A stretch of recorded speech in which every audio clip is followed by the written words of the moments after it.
Good morning everyone, this is Vaishnav from Technical Days. Will update you on the Nifty as well as USD technical outlook. In previous trading session, index opened with an upward gap and it has witnessed extreme volatility throughout the session. Nifty closed around 93.14 with gain of 29 points. On the daily chart, index has formed a doji candlestick pattern and it has remained restricted within previous session's high-low range, indicating indecisiveness among the market participants regarding the immediate direction. Index continued to move in higher top higher bottom formation, indicating sustained uptrend.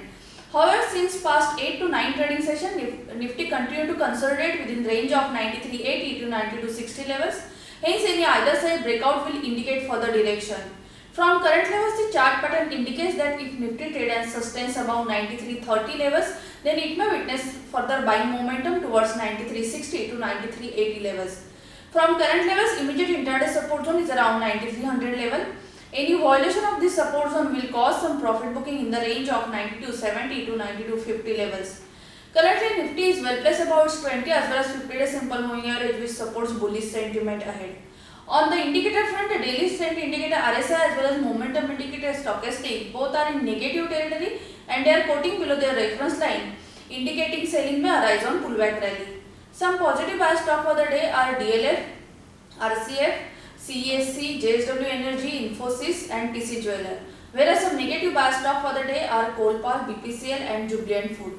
Moving to the US dollar technical outlook, in previous trading session, US dollar opened with a downward gap and it has witnessed buying momentum at 64.35 levels, which recovered most of the earlier losses. It has closed around 64.47 with a loss of 0.10%. On the daily chart, USD has formed a small bullish candle. However, it has formed a lower high-low formation compared to previous session, which remains bearish sign. Since past 3 weeks, USD continued to consolidate within range of 64.60 to 64.20 levels, indicating short-term consolidation. Hence, any either side breakout will indicate further direction. On the daily as well as on weekly chart, USD continued to trend downside as it is continued to form lower top, lower bottom formation. Currently, USD is sustaining below its 20-day simple moving average, which supports bearish sentiment ahead. For the day, if USD trade and sustains above 64.50 levels, then it may witness intraday buying momentum towards 64.70 to 64.80 levels. On the downside, immediate intraday support zone is around 64.40 levels, and any violation of this support zone will cause further weakness. On the indicator front, the daily strength indicator RSI as well as momentum indicator stochastic both are in positive territory, which indicates buying may arise near support zone. Thank you.